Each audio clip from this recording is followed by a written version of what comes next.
কৃষ্ণ জয় গুৰু শঙ্কৰ জন্নামধেয়েন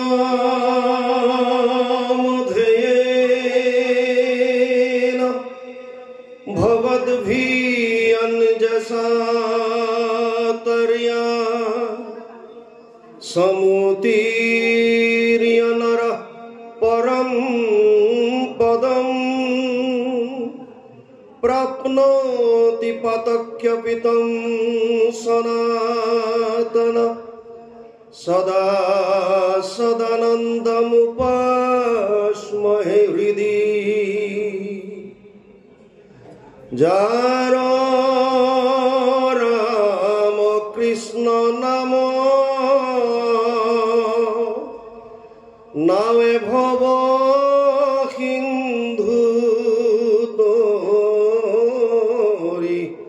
পাৱে পৰম পদ পাপী যত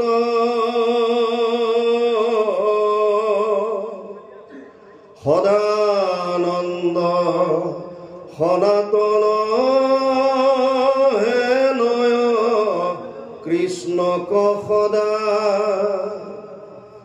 উপাসা কৰো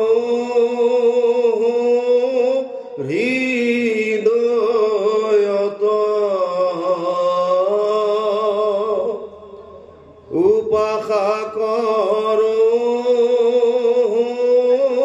হৃদয়ত।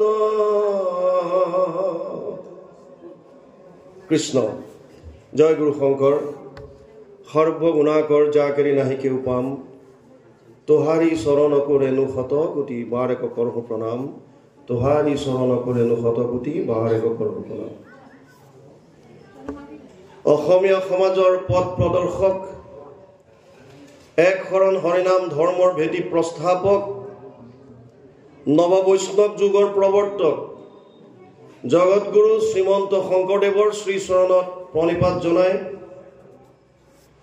যশোৱাৰ লাল কংসৰ কাল নন্দৰ নন্দন উদ্ধৱৰ বন্দন গোপিনীৰ মন দৈৱকীৰ ধন গোৱালৰ গোপাল আৰু ভকতৰ কৃপাল স্বৰূপ সৰ্বজ্ঞ সৰ্বব্যাপ্ত সৰ্বাশ্ৰয়ী সৰ্বশক্তিমান পৰম পুৰুষ পৰমানন্দ পৰমেশ্বৰ পৰম কৃপালু ভগৱান কৃষ্ণৰ পাদপংকজত সাষ্টাংগিক প্ৰণাম জনায় বৈকুণ্ঠৰ কল্পতৰু নাম বস্তুভাগক সাৰোগত কৰি দেৱৰো দুৰ্লভ নৰতনুধাৰী শ্ৰীমন্ত শংকৰদেৱ সংঘৰ এক অন্যতম জিলা বিপুৰীয়া নাৰায়ণপুৰ জিলা শাখাৰ অন্তৰ্গত খেৰাজখাট আঞ্চলিক শাখাৰ ৫৬ সংখ্যক বাৰ্ষিক অধিৱেশনৰ মুকলি সভাৰ সভাপতি আসন সুশোভিত কৰা পৰম শ্ৰদ্ধাৰ লোহিত চন্দ্ৰ বৰা বাপজনা খুব সুন্দৰ সাৱলীল সাৰগৰ্ভ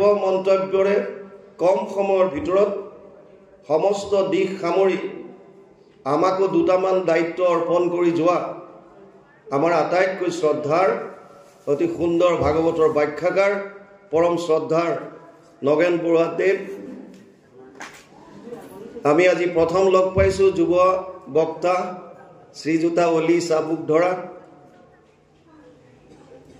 এই মঞ্চত উপবিষ্ট হৈ থকা বিপুৰীয়া নাৰায়ণপুৰ জিলা শাখাৰ লগতে খেৰাজখাট আঞ্চলিক তথা বিভিন্ন প্ৰাথমিকৰ বিভিন্ন পদবীত অধিষ্ঠিত হৈ থকা বিষয়ববীয়া সমস্ত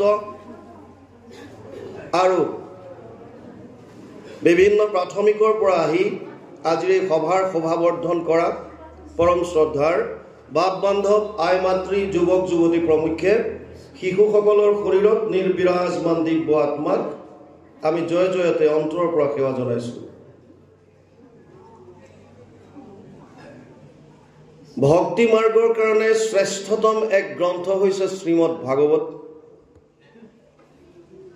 এই শ্ৰীমদ ভাগৱতৰ পঞ্চম স্কন্ধত ৰজা ৰঘুগণে জৰ ভৰতৰ ওচৰত মনুষ্য জন্মৰ শ্ৰেষ্ঠত্বৰ সম্পৰ্কে প্ৰকাশ কৰি তেওঁ কৈছে ইটো নৰ তনু সৰ্বজন্মতে শোভন আত কৰি শ্ৰেষ্ঠ নাহি কহিলো বচন। দেৱাদী জন্মত কৰি অতি গুৰুতৰ, দেৱাদী জন্মত কৰি অতি গুৰুতৰ, পাই যাতো সংগ তুমি মহন্ত খবৰ। যিহেতু মানুহৰ জন্মত ভকতৰ সমাগম আছে, সেইকাৰণে ৰজা ৰঘুগণে জ্বৰ ভৰতৰ ওচৰত প্ৰকাশ কৰি কৈছিল যে দেৱাদী জন্মত কিছু কাৰ্যনুহি কয়, স্বৰ্গাদীত জন্মিলেও কিছু ফল নাহি কয়। যিহেতু নাহিকে ভক্তৰ প্ৰচুৰ সংগম, এতেকেহে মনুষ্য জন্ম সবাতো উত্তম। যিহেতু স্বৰ্গ আদিতো ভকতৰ সংগ পোৱা নাযায়, কেৱল এই মৰ্ত্যতহে আমি সুবিধাটো পাইছোঁ, সেইকাৰণে মানুহৰ জন্মক শ্ৰেষ্ঠ বুলি ৰজা ৰঘুগণে জ্বৰ ভৰতৰ ওচৰত প্ৰকাশ কৰিছে। একেখিনি কথাই নিমি ৰজাই নৱসিদ্ধক, তেওঁৰ যেতিয়া যজ্ঞত আগমন হৈছিল নৱসিদ্ধ, তেতিয়া মনুষ্য জন্মৰ শ্ৰেষ্ঠত্বৰ সম্পৰ্কে নিমি ৰজাই প্ৰকাশ কৰিছে।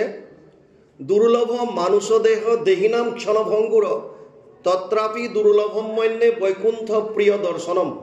11:2-29 একাদশ স্কন্ধ 2য় অধ্যায় 29 নম্বৰ শ্লোক ভাগৱত।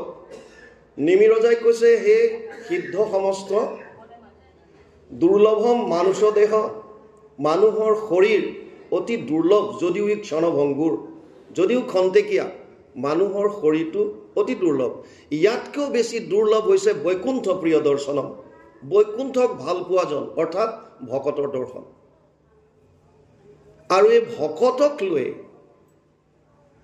সৰ্বকালৰ সৰ্বশ্ৰেষ্ঠ গুৰুজনাই সিঁচৰিত হৈ থকা বিভিন্ন জাতি জনগোষ্ঠী সকলোকে একত্ৰিত কৰি উচ্চ নিচ জাতি ভেদ সম্পূৰ্ণৰূপে নস্যাৎ কৰি এটা মাত্ৰ জাতিৰ সৃষ্টি কৰিলে, আৰু সেয়াই হৈছে দাসৰ দাস তান দাসো ভৈলো আমি ভকত। ভকতৰ দৰ্শন পালে বহুত ধন্য হৈ যায় জন, মানুহৰ জন্মই ধন্য হৈ যায়, ভকতৰ দৰ্শন অথলে কেতিয়াও নাযায়। আৰু তেনে ক্ষেত্ৰত আজিৰ দৰে অনুষ্ঠান য'ত ভকতৰ দৰ্শন সম্ভৱ হৈছে, তাৰ কাৰণে আমি প্ৰথমে আপোনাসৱৰ ওচৰত নিজকে ধন্য মানিছোঁ, আপোনালোকে আমাক এইখন সুবিধা দিয়াৰ কাৰণে। প্ৰথম কথা, মানুহৰ জন্ম অতি দুৰ্লভ। 84 লাখ জনী ভ্ৰমণ কৰাৰ পাছত আমি এই শৰীৰটো পাইছোঁ। শংকৰাচাৰ্যৰ দৰে পণ্ডিতসকলেও স্বীকাৰ কৰিছে, দুৰ্লভম ত্ৰায়মেৱাতত দেৱানুগ্ৰহ কাৰকম মনুষ্যত্ব মুমুক্ষত্ব মহাপুৰুষ সংশ্ৰয়া। 3টা দুৰ্লভ বস্তু আছে বুলি কৈছে।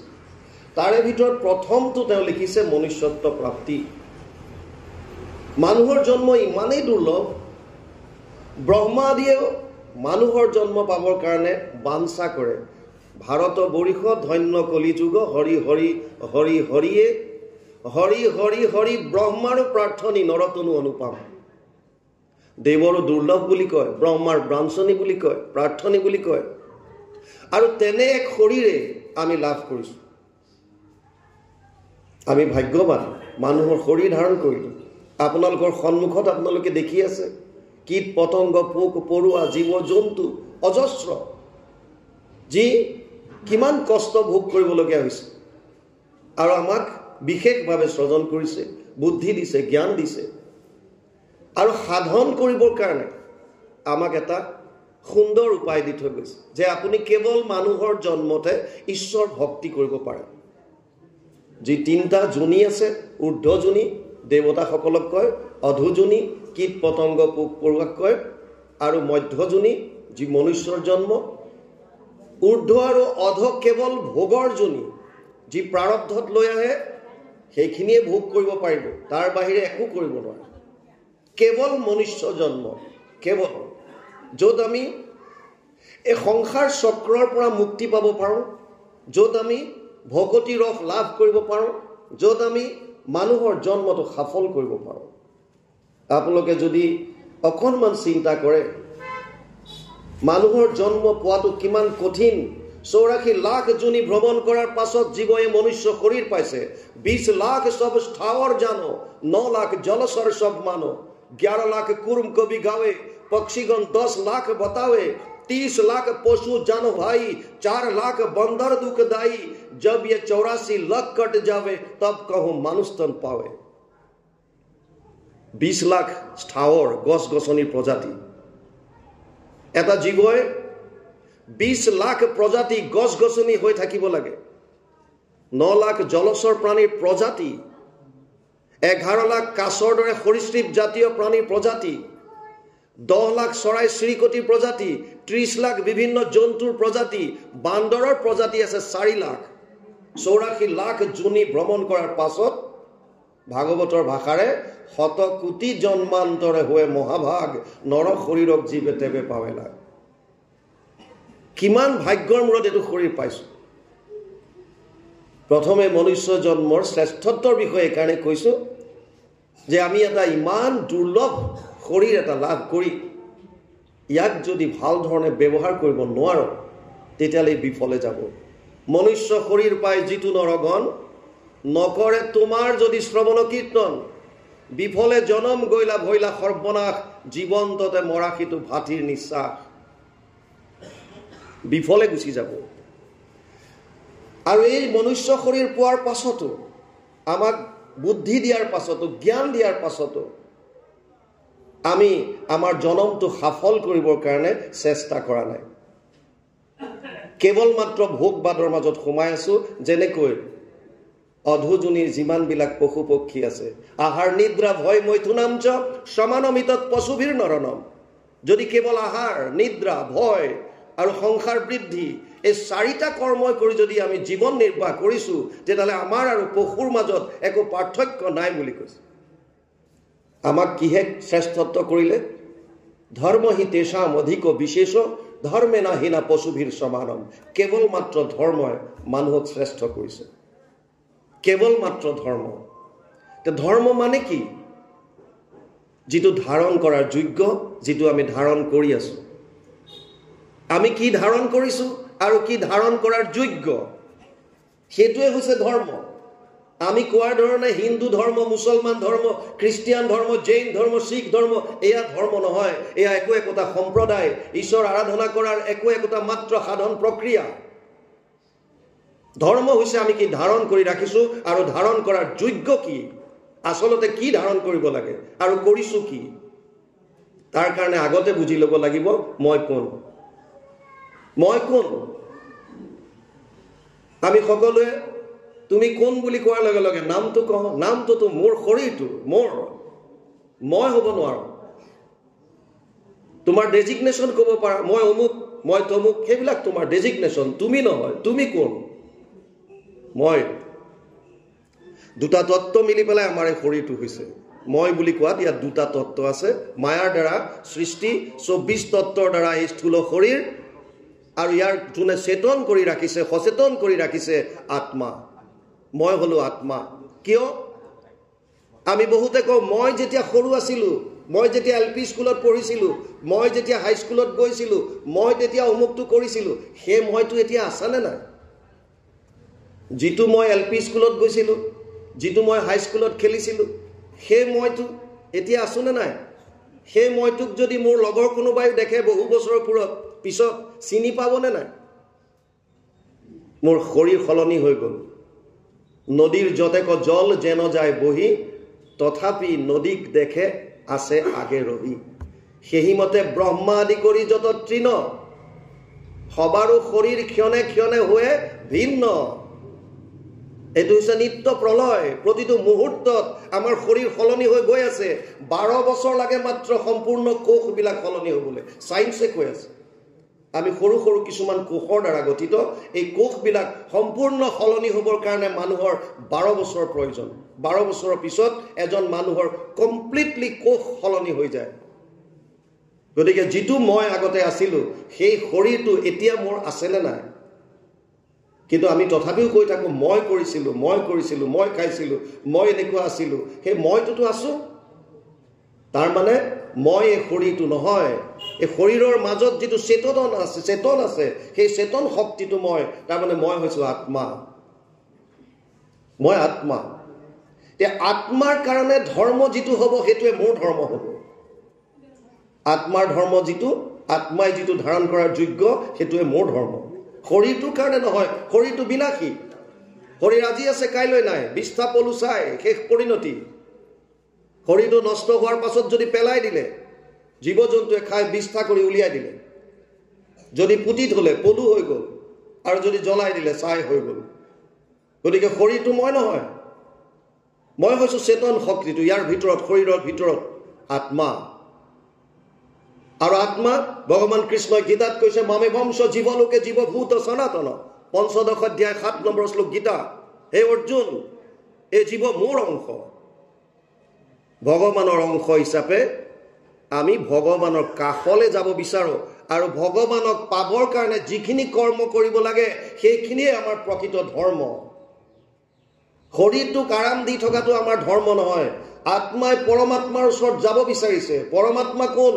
পৰম আনন্দ যিটো ৰাতিপুৱাৰ পৰা ৰাতিলৈকে আমি আনন্দ বিচাৰি আছো সেই আনন্দ আমি ভোগবাদৰ এই জগতখনত নাপাওঁ কেৱল আৰু কেৱল ভগৱানৰ কাৰণে কৰা কৰ্তব্যত পাম কিন্তু মানুহে সেই আনন্দ বিচাৰিয়েই আজিৰ পৰা 500-600 বছৰ আগতে অসমখনত বিভিন্ন ধৰণৰ ধৰ্ম অৱলম্বন কৰিছিল তথাকথিত ধৰ্ম য'ত ইটো দেশে পূৰ্বকালে নাছিল ভকতি নানা ধৰ্ম কৰ্ম লোকে কৰয় সম্প্ৰতি নানা দেৱ পূজয় কৰয় বলিদান হংস সাগ মহিষ কাতে অসংখ্য প্ৰমাণ নষ্ট গৈল লোক দেখি ইটো সংসাৰত কৃপাময় কৃষ্ণে পাছে গুণী বৈকুণ্ঠত ইটো লোক সমস্তকে কৰিতে উদ্ধাৰ শংকৰ স্বৰূপে হৰি ভৈলা অৱতাৰ গুৰুজনা অৱতাৰ হল ভগৱান কৃষ্ণ নিজে অৱতৰিত হৈ আহিল শংকৰ স্বৰূপে আৰু ক'লে যে যিটো ধৰ্মৰ নামত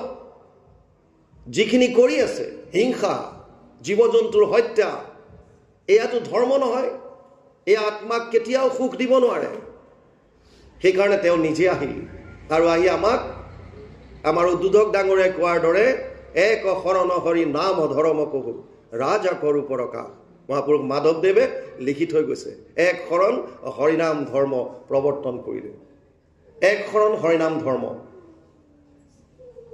যোৱাবাৰ শংকৰ জন্মোৎসৱক আমাক গুজৰাটলৈ নিমন্ত্ৰণ দিছিল নিৰ্দিষ্ট বক্তা হিচাপে আমি গুজৰাটত আছিলোঁ গুৰুজনাৰ দ্বাৰা প্ৰৱৰ্তিত এক শৰণ হৰিনাম ধৰ্ম যে সম্পূৰ্ণ শাস্ত্ৰৰ দ্বাৰা প্ৰামাণিক এই কথাটো আমি তাত যুক্তি সহকাৰে দাঙি ধৰাৰ কাৰণে চেষ্টা কৰিছিলোঁ বহুতে আজি প্ৰশ্ন উঠাই ছ'চিয়েল মিডিয়াত শংকৰদেৱে ক'লে বুলি আমি মানি ল'ম নে মানি ল'ব লাগিব বাউণ্ড কাৰণ গুৰুজনাই সেয়া কৈছে যিখিনি আমাৰ সনাতন ধৰ্মৰ প্ৰমাণৰ ওপৰত নিৰ্ভৰ যিকোনো কথাৰ প্ৰমাণৰ কাৰণে আমাৰ যি 6টা দৰ্শন আছে এই দৰ্শনে মূল 4টা প্ৰমাণৰ কথা কৈছে এটা হৈছে প্ৰত্যক্ষ প্ৰমাণ এটা হৈছে অনুমান প্ৰমাণ এটা হৈছে উপমান প্ৰমাণ আৰু এটা হৈছে শব্দ বা শাস্ত্ৰৰ প্ৰমাণ প্ৰত্যক্ষ প্ৰমাণ যি আমি 5টা জ্ঞানেন্দ্ৰিয়ৰ দ্বাৰা উপলব্ধি কৰোঁ মই নিজে দেখিছোঁ মই শুনিছোঁ মই চুই চাইছোঁ মই স্পৰ্শ কৰি চাইছোঁ মই টেষ্ট লৈ চাইছোঁ সোৱাদ লৈ চাইছোঁ আৰু মই শুনি চাইছোঁ 5টা জ্ঞানেন্দ্ৰিয়ৰ দ্বাৰা নিজৰ অনুভৱ প্ৰত্যক্ষ প্ৰমাণ অনুমান প্ৰমাণ আমি অনুমান কৰি কিছুমান কথা কওঁ দূৰত ধোঁৱা আছে জুই আছে সেইটো এটা অনুমান উপমান উদাহৰণ দিওঁ তই নীল গাই দেখিছনে দেখা নাই কেনেকুৱা আমাৰ গাইবিলাকৰ নিচিনা আমাৰ গাই এজনী দেখা মানে নীল গাই দেখা নুবুজায় আৰু আজিকালি ভাওনাত ভাওৰীয়া ওলালে ফাংচনত গায়কে গীত গালেও ধোঁৱা দিয়ে ধোঁৱা থাকিলে জুই হোৱা নুবুজায় প্ৰত্যক্ষভাৱে দেখা শুনা কথাও কেতিয়াবা মিছা হ'ব পাৰে দ্ৰোণাচাৰ্যই শুনিছিল অশ্বত্থামা হত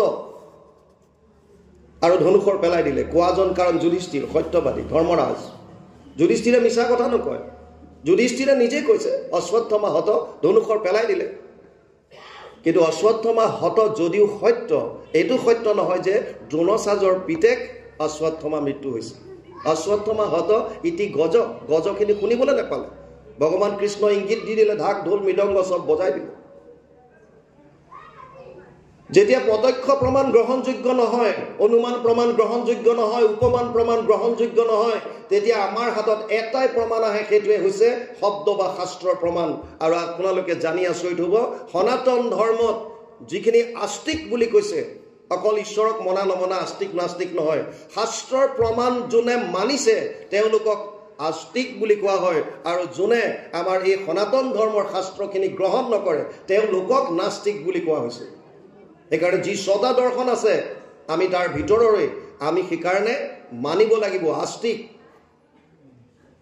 ইয়াত তিনটা শাস্ত্ৰৰ প্ৰমাণৰ তিনটা মাৰ্ক দিছে শাস্ত্ৰ জানিলেইতো নহব অৰ্জুনকো গীতাত কৈছে তস্মাৎ শাস্ত্ৰম প্ৰমাণন্তে কাৰ্য অকাৰ্য ব্যৱস্থিত জ্ঞাত্বা শাস্ত্ৰ বিধানোক্তম কৰ্ম কৰ্তুমিহৰ্হসি হস্তাদশ অধ্যায় 24 নম্বৰ শ্লোক গীতা হে অৰ্জুন তোৰ কাৰ্য আৰু অকাৰ্যৰ ক্ষেত্ৰত শাস্ত্ৰ প্ৰমাণ শাস্ত্ৰ কথা তই বুজি ল কোন শাস্ত্ৰ মহাপুৰুষ মাধৱদেৱো শাস্ত্ৰজ্ঞ আছিল মহাপুৰুষ মাধৱদেৱে গুৰুজনাক লগ পোৱাৰ আগলৈকে যদিও তেওঁ শাস্ত্ৰজ্ঞ আছিল কোনবিলাক শাস্ত্ৰ আগম শাস্ত্ৰ তান্ত্ৰিক শাস্ত্ৰ যেতিয়া গুৰুজনাৰ লগত মহামিলন ঘটিল গুৰুজনাই যেতিয়া ভাগৱতৰ তত্ত্বটো বুজাই দিলে যেতিয়া বুজাই দিলে যে যথা তৰুৰ মূলে নিচেচানে ন তৃপ্যন্তি তদ স্কন্দ ভুজ উপশাখা প্ৰাণ উপহাৰাচ্য যথেন্দ্ৰিয়ানম তথা সৰ্ব অৰ্চনম অচ্যুতেজ্য 4:31-14 চতুৰ্থ স্কন্ধ 31 নম্বৰ অধ্যায় 14 নম্বৰ শ্লোক অনুবাদ বৃক্ষৰ মূলত যদি দেও আনি জল ত্ৰিপিটি হুৱন্ত তাৰ পত্ৰ পুষ্প ফল ডালে পাতে সিঞ্চে যদি মূলত নেদয় কদাচিতো ডালে পাতে ত্ৰিপিটি নহয় মহাপুৰুষ মাধৱদেৱ দীঘলটি কৰিছিল তেওঁ আগত জনাবিলাক কি আছিল শাস্ত্ৰ জানিলে নহব আপুনি কোন শাস্ত্ৰ জানিছে কি শাস্ত্ৰ জানিছে সেইকাৰণে সনাতন ধৰ্মত তিনটা প্ৰস্থান মেলস্থান কৰিছে আমাৰ উদ্বোধক বাপ ডাঙৰীয়ে কৈছিলে স্মৃতি আৰু শ্ৰুতিৰ কথা সেইকাৰণে আমি বিষয়টো টানি আনিছো তিনটা মাৰ্গ আমাক দেখুৱাইছে শাস্ত্ৰই শ্ৰুতি প্ৰস্থান শ্ৰুতি বেদক কয় জগত সংহৰি খুটি আছে নাৰায়ণ প্ৰথম নিশ্বাসে বাজ ভইলা বেদগণ বেদ কোনো লিখা নাই বেদ অপৌৰুষেয় বেদৰ বিস্তাৰ কৰিছে ব্যাসদেৱে ঋক সাম যজুর অথর্বৈক্য চতুর্বেদ ঊর্ধ্বতে ভারত পুরাণম চ পঞ্চম বেদ উচ্যতে 1:20 প্রথম স্কন্ধ 4th অধ্যায় 20 নম্বৰ শ্লোক ভাগৱতত নিজে ব্যাসদেৱে লিখিছে ঋক বেদ সাম বেদ যজুৰ বেদ অথৰ্ব বেদ যদিও 4খন বেদ হয় ইতিহাস মানে মহাভাৰত আৰু পুৰাণ এই দুখনক পঞ্চম বেদ বুলি ঘোষণা কৰিছে ব্যাসদেৱে এই বেদ শ্ৰৱণৰ দ্বাৰা বাগৰি আহিছিল গুৰু শিষ্য পৰম্পৰা সেইকাৰণে নাম পালে শ্ৰুতি বেদৰ সাৰমৰ্মখিনি ইয়াৰ অন্তত আছে বেদৰ অন্তত থকাৰ কাৰণে বেদান্ত নাম দিছে বেদৰ 4টা ভাগ আছে বেদৰ 4টা ভাগ আছে সংহিতা ব্ৰাহ্মণ্য আৰণ্যক আৰু বেদান্ত বেদৰ যদি সাৰমৰ্ম জানিব বিচাৰিছে বেদান্ত অধ্যয়ন কৰিব লাগিব বেদান্ত মানে উপনিষদ শ্ৰুতি প্ৰস্থানত সেইকাৰণে উপনিষদক ৰাখিলে প্ৰামাণিক গ্ৰন্থ হিচাপে উপনিষদ যদি কৰবাত খেলি মেলি লাগে উপনিষদৰ যদি সহায় লৈ আপোনালোকে যদি ক'ব পাৰে যে উপনিষদত এটো আছে তেতিয়ালে মানিব লাগিব গ্ৰহণযোগ্য দ্বিতীয় আহিছে স্মৃতি প্ৰস্থান স্মৃতি শ্ৰুতি বেদৰ কথাবিলাক সাধাৰণ লোকে কি বুজি পাব যিবিলাক ডাঙৰ ডাঙৰ ঋষি মনীষী আছিল তেওঁলোকে বুজি নেপালে আৰু নাপায় যাৰ যেন মতি কৰে বেদক ব্যাখ্যান তেওঁলোকে বেদৰ ওপৰত বিভিন্ন ধৰণৰ ব্যাখ্যান কৰি আজি আমাক ভেদাভেদ গোটেইখিনি ভেদ কৰাই দিলে সৃষ্টি কৰাই দিলে মানুহৰ মনত ইটোৰ মাজত সিটোৰ প্ৰতি দ্বেষ বাক সৃষ্টি কৰাই দিলে আমি বুজিয়ে নোপোৱা হলো বেদৰ আসল তত্ত্বটো কি একম সৎ বিপ্ৰ বহুদা বদন্তি সত্যটো এটাই আছিল বিপ্ৰসকলে যোনে যেনেকে বুজিলে তেনেকে বেদৰ কৰিলে প্ৰকাশ আৰু বেদৰ কথা যিহেতুকে সাধাৰণ মানুহখিনিয়ে বেদৰ মন্ত্ৰ বুজি নাপালে তেতিয়া ঋষি মুনি কিছুৱে এই বেদৰ ওপৰত ভিত্তি কৰি কিছুমান কাহিনী আৰু আখ্যানৰ দ্বাৰা তেওঁলোকৰ স্মৰণ শক্তি বা স্মৃতিৰ দ্বাৰা আন কিছুমান গ্ৰন্থ ৰচনা কৰিলে তাৰ ভিতৰত এখন হৈছে মহাভাৰত স্মৃতি গ্ৰন্থ মহাভাৰতৰ সাৰ যদি লাগে 18টা পৰ্বৰ ভীষ্ম পৰ্বৰ 25 অধ্যায়ৰ পৰা 42 অধ্যায়লৈ এই 18টা অধ্যায়ত সন্নিহিত হৈ আছে নাম দিলে শ্ৰীমদ ভগৱত গীতা স্মৃতি প্ৰস্থানত গতিকে গীতা শাস্ত্ৰভাগ ৰাখিলে যদি গীতাত আছে তেতিয়াহ'লে প্ৰামাণিক হ'ব আৰু তৃতীয়ত আহি গ'ল ন্যায় উপনিষদ পঢ়িলে কেতিয়াবা কেতিয়াবা খেলি মেলি লাগে কৰবাত অগ্নিক প্ৰাধান্য দিছে কৰবাত বৰুণক দিছে কৰবাত আকাশক দিলে কৰবাত কিবা দিলে কি হোৱাৰ কাৰণে কৈছে কি যুক্তিত আসলতে ব্ৰহ্ম কি কথাটো ব্ৰহ্ম জিজ্ঞাসা জন্মাদস্য ইয়তঃ এনেকৈ সৰু সৰু সূত্ৰৰ 555টা সূত্ৰৰ দ্বাৰা এখন গ্ৰন্থ ৰচনা কৰিলে ব্ৰহ্মসূত্ৰ ন্যায় প্ৰস্থানত দিলে ব্ৰহ্মসূত্ৰ যদি ব্ৰহ্মসূত্ৰত আছে তেতিয়াহ'লে আমি প্ৰামাণিক বুলি মানিব লাগিব আমি গুৰুজনাই প্ৰৱৰ্তন কৰা ধৰ্ম যে প্ৰামাণিক এই কথাটো আপোনালোকক জনাব বিচাৰিছো কাৰণ প্ৰথমে আমাক ধৰ্মৰ ওপৰত দুআষাৰ কোৱাৰ কথা উদ্বোধক ডাঙৰীয়াই ক'লে এতিয়া আপোনালোকে বুজক যদি শ্ৰুতি প্ৰস্থান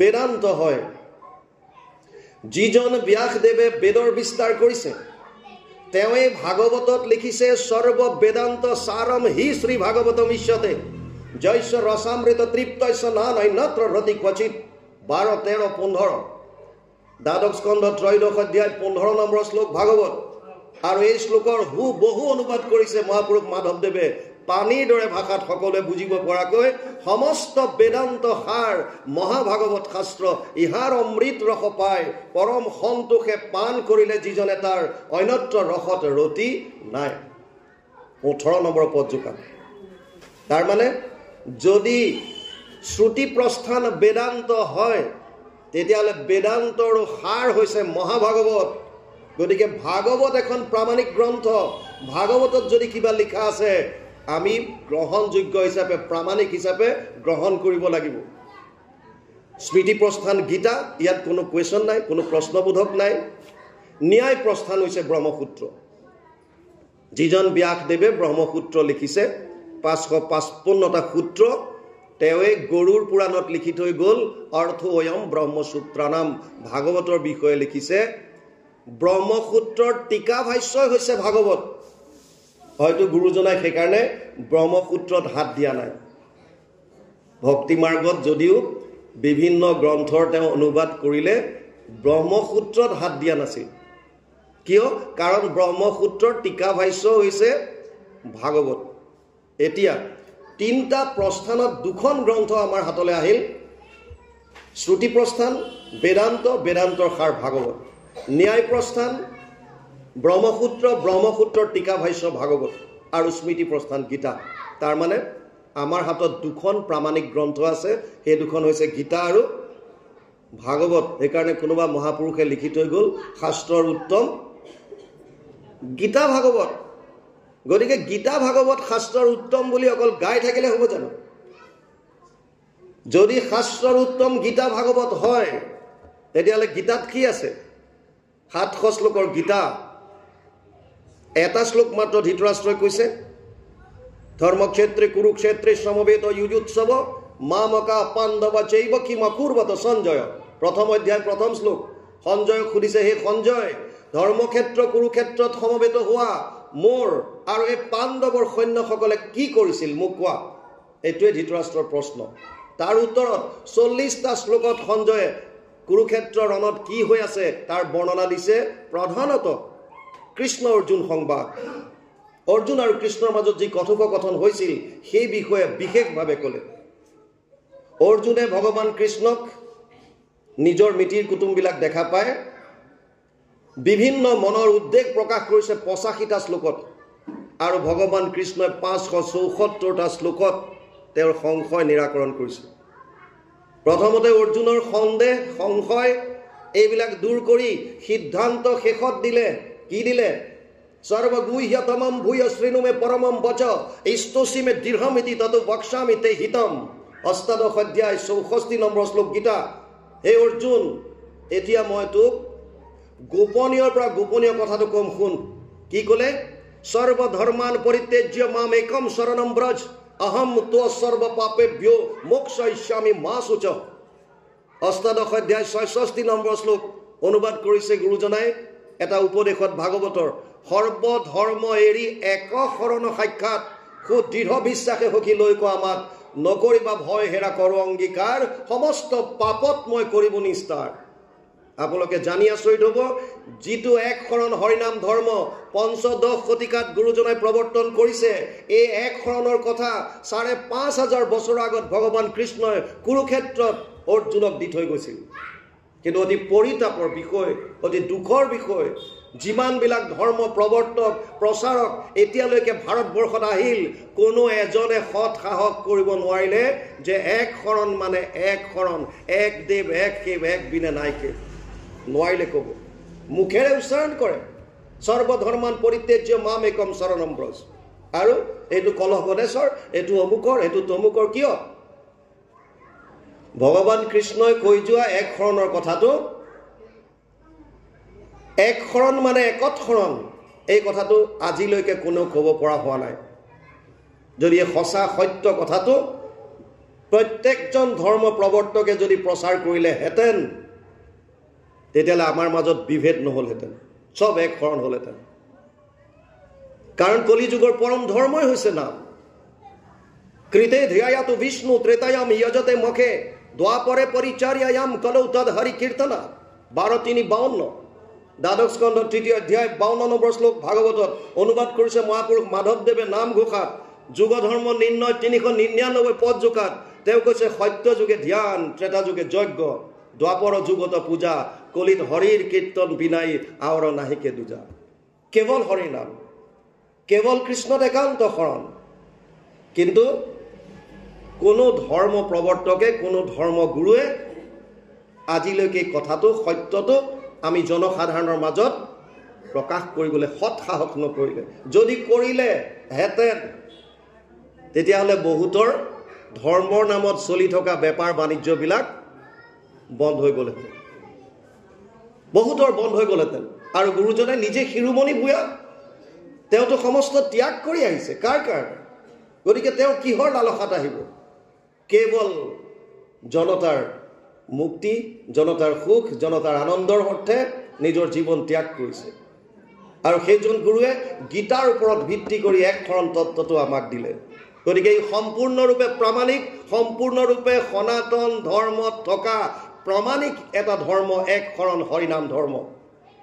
হৰিনামৰ পাঠটো বহুতে কয় সত্য, পদ্মপুৰাণৰ সহস্ৰ নামৰ পৰা আনিছে, ইয়াত কোনো ভেদ নাই, সত্য। কিন্তু যদি শাস্ত্ৰৰ উত্তম কেৱল গীতা ভাগৱত হয়, গীতাই বাৰু এক শৰণ দিলে, হৰিনামটো কোনে দিলে? গুৰুজনাইতো এক শৰণ হৰিনাম ধৰ্মক, এক শৰণ হৰিনাম ধৰ্ম দিলে। পদ্মপুৰাণত যদিও নামৰ বিষয়ে কৈছে সহস্ৰ নামৰ পৰা আনিছে, তথাপিও ভাগৱততো নোকোৱাকৈ থকা নাই।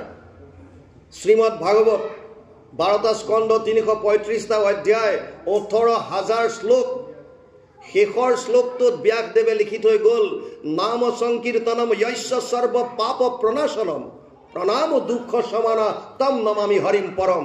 12, 13, 23 দ্বাদশ স্কন্ধ 3য় অধ্যায় 23 নম্বৰ শ্লোকত ব্যাসদেৱে লিখি থৈ গ'ল, কেৱল আৰু কেৱল নাম সংকীৰ্তনৰ দ্বাৰাই আমাৰ সমস্ত পাপ নাশ হ'ব পাৰে। তেতিয়াহ'লে এক শৰণ হৰিনাম ধৰ্ম সম্পূৰ্ণৰূপে 3টা প্ৰস্থানৰ ভিতৰত থকা হয়নে নহয়? প্ৰামাণিক, কোনে কাটিব পাৰে? কিন্তু আমি ছ'চিয়েল মিডিয়াত দেখোঁ কোনোবা কালিকা পুৰাণ, কোনোবা বেলেগ পুৰাণ, কোনোবা কিবা পুৰাণৰ পৰা আনি পেলাই উদ্ধৃতি দি কয় এয়া চব কৰিব পাৰে। শ্ৰদ্ধা কৰিছোঁ তোমালোকৰ কথা। শতকোটি জন্মান্তৰে হোৱে মহাভাগ, নৰ শৰীৰক জীৱে তেবে পাৱে লাগ, তাকো যেবে মোৰ দায়া ভৈলা যাক প্ৰতি, সেহিকে কৰিবে পাৰে আমাত ভকতি। তাৰ পাছত আমি ক'বলগীয়া কি আছে? যাক দয়া কৰিব, যাক কৃপা কৰিব, যাৰ ওপৰত কৃপা বৰিষণ হ'ব, বৰষুণ সমানে আহে, পানী সমানেই পায়, এটা কেৰেলা মিঠা হয় আৰু এটা কেৰেলা তিতা হয়। আপুনি কেনেকৈ গ্ৰহণ কৰিছে? আপুনি গ্ৰহণ কৰিছে কেনেকৈ? বস্তুটোতো একেই। এজন শিক্ষকে ক্লাছত এটা এক্সাম্পল দিছে, এটা গ্লাছত অকণমান মদ ল'লে আৰু তাত এটা কেঁচু আনি দি দিলে। চবেই দেখা পাইছে, ছাত্ৰ ছাত্ৰীক সুধিছে কি দেখিছা? কেঁচুটো মৰি থাকিলে। তাৰ ভিতৰত এজনে কৈছে, ছাৰ কি বুজিলা কোৱা? ছাৰ মদ খাব লাগে। কিয়? পেটত থকা পলু যিমান আছে, পেলু চেলু এইবিলাক নাখাব। আপোনাৰ দৃষ্টিকোণ কেনেকুৱা? আপোনাৰ দৃষ্টিকোণ কেনেকুৱা? আপুনি প্ৰত্যেকটো বিষয় কেনেকৈ গ্ৰহণ কৰিছে? আপুনি কেনেকৈ গ্ৰহণ কৰিছে? আপুনি বেলেগৰ ওপৰত ব্লেম দি লাভ নাই। অমুকত অমুক আছে, তমুকত তমুক আছে। শাস্ত্ৰৰ উত্তম যদি গীতা ভাগৱত হয়, গীতা ভাগৱতৰ ওপৰত কোৱা। যদি গীতা ভাগৱতে কৈছে, গীতাততো ভগৱান কৃষ্ণই কৈ গ'ল যে মত্ত পৰতৰম নান্যত কিঞ্চিদ অস্তি ধনঞ্জয়, মই সৰ্বমিদম প্ৰথম সূত্ৰে মণিগণায়ব 7ম অধ্যায় 7 নম্বৰ শ্লোক গীতা মোতকে শ্ৰেষ্ঠ কোনো নাই যেনেকৈ এডাল মালাত সূতাডালত মণিবিলাক গাঁঠি থোৱা থাকে সমস্ত জীবৰাশি মোৰ লগত তেনেকৈ গাঁঠ খাই আছে 7ম অধ্যায় 7 নম্বৰ শ্লোক গীতা নিজ মুখে অৰ্জুনক কৈছে আৰু অকল কোৱাই নহয় তেওঁ দশমত বিভূতি যোগৰ দ্বাৰা তেওঁ ক'ত ক'ত ব্যাপ্তমান দেখুৱাই একাদশত বিশ্বৰূপ দৰ্শন কৰাই দিলে আৰু অৰ্জুনক কৈছেও তোৰ চৰ্ম চক্ষুৰ দ্বাৰা তই মোক দেখা নাপাবি না তুমাম চক্ষুছে দৃষ্টুম অনন্যেব সচক্ষুষা দিব্যং দদামি তে চক্ষু পশ্যমে যোগমেশ্বৰম একাদশ অধ্যায় 8 নম্বৰ শ্লোক গীতা হে অৰ্জুন তোৰ চৰ্ম চক্ষুৰ দ্বাৰা তই মোক দেখা নাপাবি সেইকাৰণে তোক মই দিব্য দৃষ্টি দিছো এই দিব্য দৃষ্টিৰ দ্বাৰা মোক চা আৰু অৰ্জুনে দেখা পালে এই সমস্ত জগত তেওঁৰ শৰীৰত বিৰাজমান হৈ আছে সমস্ত জগত সেইজন ঈশ্বৰক একান্ত শৰণ লোৱাৰ কথা গুৰুজনে আমাক কৈছে কাৰ কাৰণে আপুনি বিভিন্ন জনৰ ওচৰত যাবৰ কোনো প্ৰয়োজন নাই এজনত যদি শৰণ ললে হয় এজনত যদি আপোনাৰ মনৰ কথা প্ৰকাশ কৰিলে হয় তেতিয়ালে বিভিন্ন জনৰ ওচৰত যোৱাৰ কি দৰকাৰ প্ৰয়োজন কি শাৰীৰিক আপোনাৰ ক্ষতি অৰ্থৰ আপোনাৰ ক্ষতি গতিকে কোনো প্ৰয়োজন নাই সেইকাৰণে এক শৰণ হৰিনাম ধৰ্ম দিলে কি আছে এক শৰণ হৰিনাম ধৰ্ম এক শৰণ হৰিনাম ধৰ্মৰ মই মূল মাত্ৰ 5টা তত্ত্বৰ কথা কওঁ আপোনালোকে বুজিলো ইয়াত সকলোৰে অধিকাৰ আছে 1 নম্বৰ কথা গুৰুজনাই উপদেশত আমাৰ উদ্বোধক ডাঙৰীয়াক কৈছে ওবা নৰলোক বুলি সকলোৰে কাৰণে দুৱাৰ খুলি দিলে সকলোৰে কাৰণে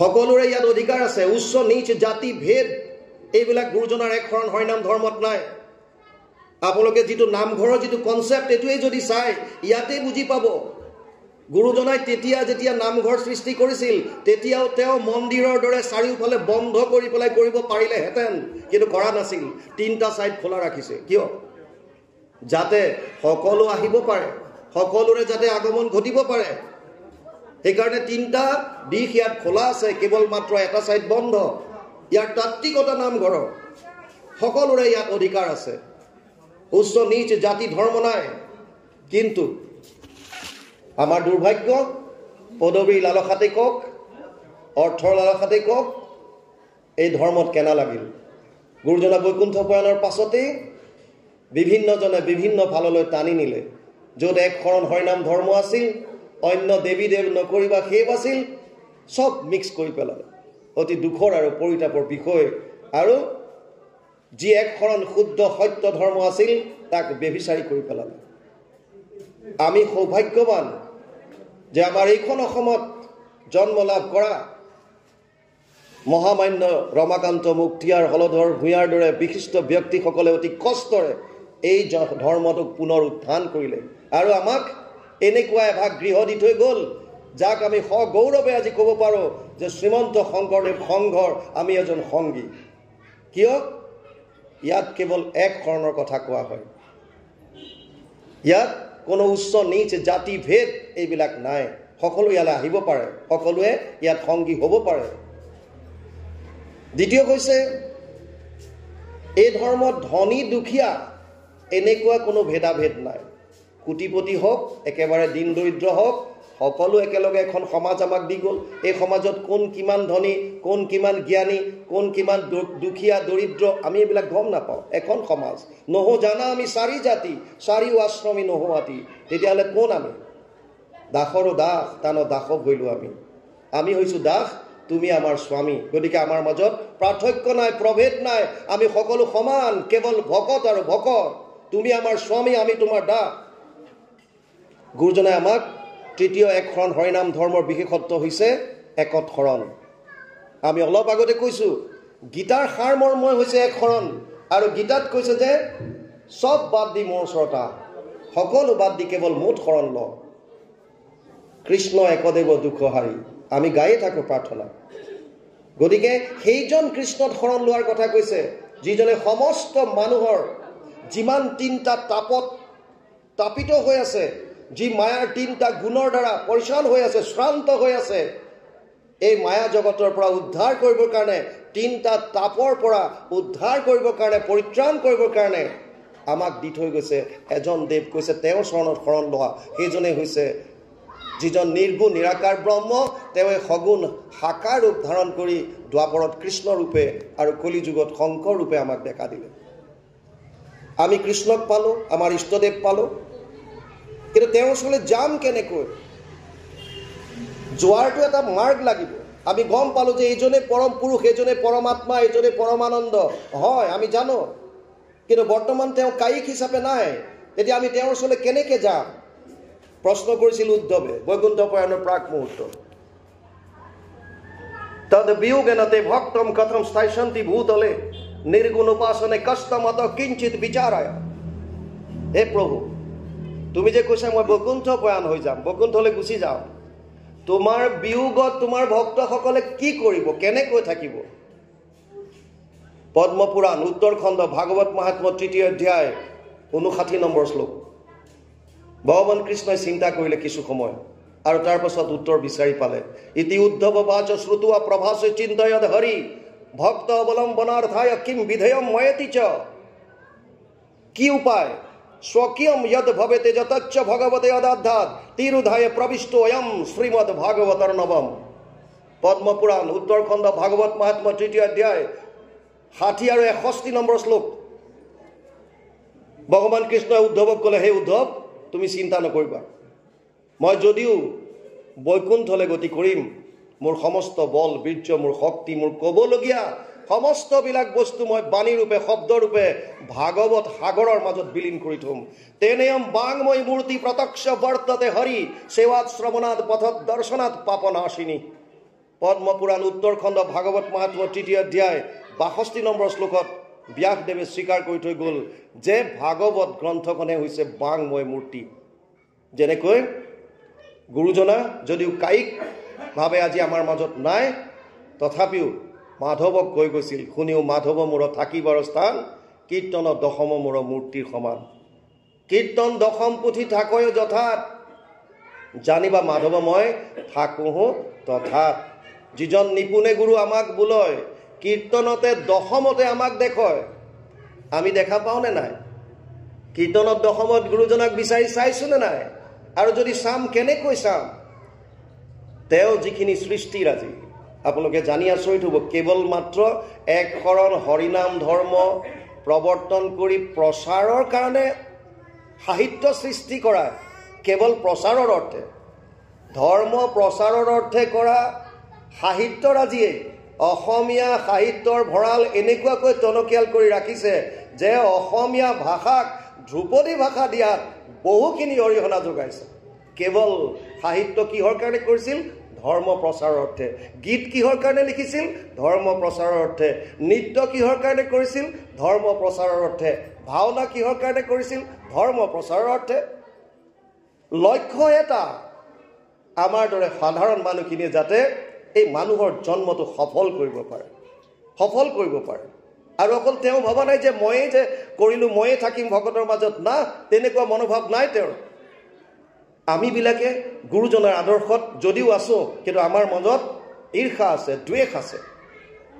আমি যদি বিচৰা পদবীটো নাপাওঁ, আমি ভাবোঁ বেলেগেও নাপাওঁ, সেইজনকো লেং মাৰিম।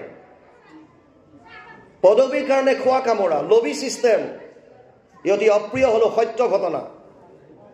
ওপৰৰ পৰা তললৈকে এইবিলাক শিপাইছে। অতি লাজ্যৰ কথা, অতি লজ্জাৰ বিষয় এইবিলাক। আমি আধ্যাত্মিক একটা ধৰ্মৰ তলত আছোঁ, আৰু যিটোত ভক্তি মাৰ্গত থকাৰ পাছত সমস্ত ত্যাগ কৰাৰ মানসিকতালৈ ওলাই অহাৰ পাছত যদি আমি আকৌ আমাৰ বিষয়ৰ লালসাত যদি আমি আগবাঢ়োঁ, তেতিয়াহ'লে কি লাভ? আমি দৰ্শন দিওঁ ভগৱান কৃষ্ণ ইচ্ছা কৰা হ'লে মথুৰাৰ ৰজা হৈ থাকিব পাৰিলেহেঁতেন। যিজন ইষ্টদেৱক আমি ইষ্টদেৱ হিচাপে মানো কৃষ্ণক, সেইজন কৃষ্ণই নিজে উদাহৰণ দি গৈছে, কংসক বধ কৰাৰ পাছত তেওঁ মথুৰাৰ ৰজা হ'ব পাৰিলেহেঁতেন, কিন্তু হোৱা নাই। তেওঁ উগ্ৰসেনক ৰজা পাতি ক'লে, মহাৰাজ আদেশ কৰক, মই আপোনাৰ সেৱক। আৰু আমি ঈৰ্ষা, দ্বেষ এইবিলাক এৰিব পৰা নাই, বিষয়ৰ লালসা। এজন যদি গাঁৱত কোনোবা উন্নতিৰ পথত আগবাঢ়িছে, দুজন তিনিজন তাৰ পিছত লাগি যাব, কেনেকৈ অপবাদ উলিয়াব পাৰি, কেনেকৈ কিবা বেয়া বদনাম উলিয়াব পাৰি, কেনেকৈ তেওঁক তললৈ নমাব পাৰি। কি লাভ? যদি সেয়াই মানসিকতা হয়, তেতিয়াহ'লে আমি কি ধৰ্ম কৰিছোঁ? 3টা ৰেলৱে বগীত ভেকুলী ছাপ্লাই দিছে চাইনালৈ। 2টা বগী ফুল, 1টা বগী খোলা। আগতে কাঠৰ লক্সবিলাক পঠিয়াই, কয়লাবিলাক পঠিয়াই অ'পেন বগীত যেনেকৈ লোড কৰি। অলপ যোৱাৰ পাছত ৰেলৱে ইনস্পেক্টৰ এজনে দেখিলে যে বৰ বেয়া কাম কৰিছে। 3টা বগী কৈছিলোঁ, ভেকুলী আহিছে। 2টাত বাৰু একদম দুৱাৰ বন্ধ, সম্পূৰ্ণ বন্ধ বগী। 1টাত কিন্তু খোলাকৈ ভেকুলী পঠাই দিছে। সোধা মেলা কৰিলে, ফোন কৰিলে, আৰু উত্তৰ আহিল যে চিন্তা কৰিবলগীয়া একো নাই বোলে। কিয়? এই চব ভেকুলী অসমৰ ভেকুলী এনেকুৱা কি বিশেষত্ব আছে বোলে? এটা যদি ওপৰলৈ উঠিব বিচাৰে, 2টাই ভৰিত ধৰি তললৈ নমাব। আমাৰ একেই গতি। এজন যদি কোনোবা ওপৰত উঠিব বিচাৰে, তাৰ পিছত 2-3জন লাগি যায়। আৰে তেওঁ যদি উন্নতিৰ পথত উঠে, কাৰ লাভ হ'ব? প্ৰথম আপোনাৰ গাঁওখনৰ, আপোনাৰ অঞ্চলটোৰ। আজি আপোনালোকে সগৌৰৱে ক'ব পাৰে যে আমাৰ ইয়াৰ পৰা মহাপুৰুষ মাধৱদেৱ জন্ম হৈ গোটেই অসমত খ্যাতি ৰাখি থৈ গৈছে। সগৌৰৱে ক'ব পাৰে। কাইলৈ বেলেগ এজনক কওক। যিকোনো ফিল্ডত, খেলাৰ ক্ষেত্ৰত, সংগীতৰ ক্ষেত্ৰত, ধৰ্মৰ ক্ষেত্ৰত, পঢ়াৰ ক্ষেত্ৰত, য'তেই নহওক কিয় উদগনি জনাওক। যদি কোনোবা আগবাঢ়িব বিচাৰিছে, সহায় কৰক। আৰু যদি সহায় কৰিব পৰা নাই, এটলিষ্ট তেওঁলোকক হাতযোৰ কৰি কৈছোঁ, কেতিয়াও নাটানিব, পিছলৈ নাটানিব, আগবাঢ়িব দিয়ক। আমাৰেই লাভ, অসমীয়া জাতিৰ গৌৰৱ। গুৰুজনাই এক শৰণ হৰিনাম ধৰ্ম ইমান সুন্দৰ প্ৰৱৰ্তন কৰি গৈছে। ইষ্টদেৱ দেখাই দিলে কেনেকৈ সাধন কৰিব। উদ্ধৱে সুধিছিল, ক'লে যে মই ভাগৱতৰ মাজত বিলীন থাকিম, আৰু মোক পোৱাৰ কাৰণে 3টাই মাৰ্গ আছে। যোগত্ৰায়ময়ী প্ৰোক্তা নৰনম শ্ৰেয় বিধিচ্ছয় জ্ঞানম কৰ্মম চা ভক্তিম চা না উপায় অন্যস্তি কুত্ৰাচিত। 11:20 একাদশ স্কন্ধ 20 অধ্যায় 6 নম্বৰ শ্লোকত ভগৱান কৃষ্ণই উদ্ধৱক ক'লে, হে উদ্ধৱ, মোৰ ওচৰলৈ আহিবলৈ 3টাই মাৰ্গ আছে। এটা হৈছে কৰ্ম মাৰ্গ, য'ত যাগ যজ্ঞ পূজা পাতল। কৃষ্ণৰ ওচৰলৈ যাবলৈ যাগ যজ্ঞ পূজা পাতলৰ দ্বাৰাও যাব পাৰি বুলি কৈছে। এটা কৈছে জ্ঞান মাৰ্গ, য'ত নিৰ্গুণ নিৰাকাৰ অৱস্থাটোক ধ্যান ধাৰণা সমাধিৰ দ্বাৰা পাব পাৰি। আৰু এটা হৈছে ভক্তি, য'ত ভক্তি মাৰ্গৰ মূল তত্ত্বটো কি? সমস্ত ভূতত ব্যাপী আছো মই হৰি, সবাকো মানিবা তুমি বিষ্ণু বুদ্ধি কৰি। এইটো হৈছে ভক্তি মাৰ্গৰ মূল তত্ত্ব। যদি আপোনাৰ সমস্ত জীৱৰ প্ৰতি প্ৰেম ভাৱ নাই, তাৰ পাছতো আকৌ কৈছে বিশেষত মনুষ্যগণত যিটো নৰে, বিষ্ণু বুদ্ধি কৰি সৰ্বদাই মান্য কৰে। বিশেষভাৱে মানুহৰ কথা কৈছে। আৰু যদি সেইটো আমি নাই শিকা, কেৱল আমি গুৰুগৃহত সোমাই ৰাতিপুৱা আমাৰ সুবিধাৰ মতে অকণমান মূৰটো ধোৱালোঁ, আৰু দিনটো পৰৰ চৰ্চা, ঈৰ্ষা, এইবিলাক যদি কটাই আকৌ সন্ধিয়া যদি সময় হ'ল অকণমান মূৰটো ধোৱালোঁ, সেইটোতো ধৰ্ম নহয়। এক শৰণ হৰিনাম ধৰ্মটোৰ উদ্দেশ্য তেনেকুৱা নাছিল।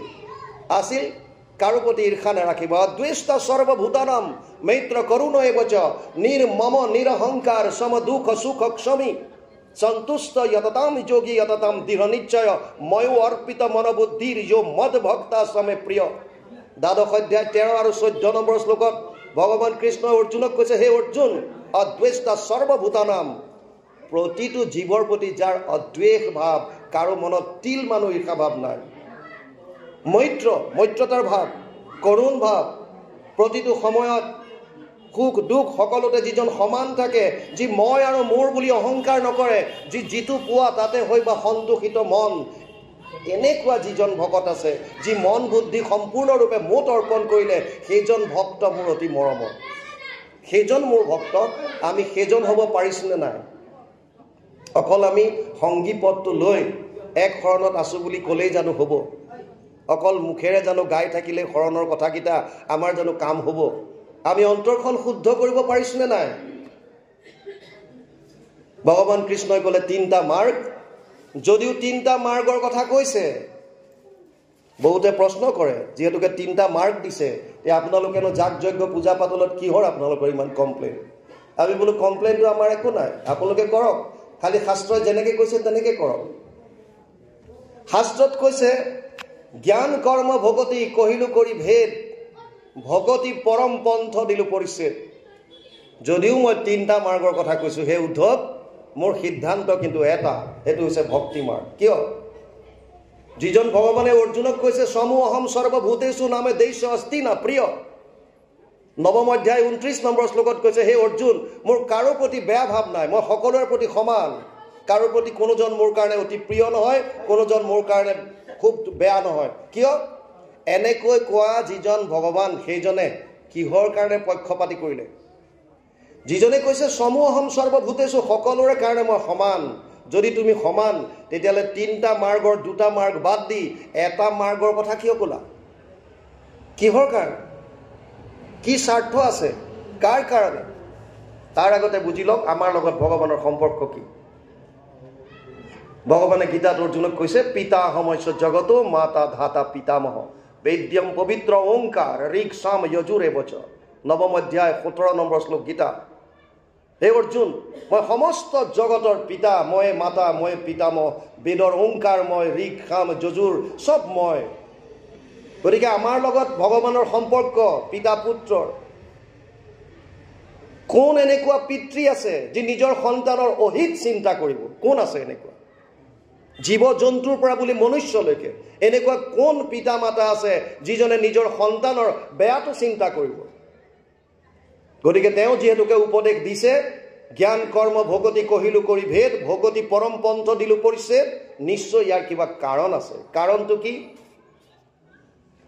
যাগ যজ্ঞ পূজা পাতল কৰাত আপত্তি নাই। কোনোবাই যদি কৃষ্ণক আৰাধনা কৰিছে, তেওঁৰ ওচৰত শৰণ লৈছে, যাগ যজ্ঞ পূজা পাতলৰ মতে যাব বিচাৰিছে, তেতিয়া এটা কথা খালি শাস্ত্ৰত কৈছে, মন্ত্ৰশ্চৈব পৰিজ্ঞাতম কৰ্মসুধীৰ মদৰ্পণম ধৰ্ম সম্পদতে ষডভি অধৰ্মস্য বিপৰ্যয়।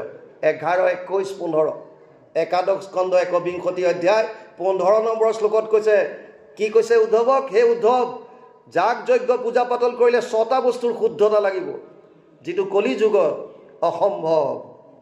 স্থান কাল পাত্ৰ দ্ৰব্য মন্ত্ৰ ক্ৰিয়া শুদ্ধ ৰূপে কৰাটো অসম্ভৱ। আগতেই মন্ত্ৰ ভুল হৈ যায়।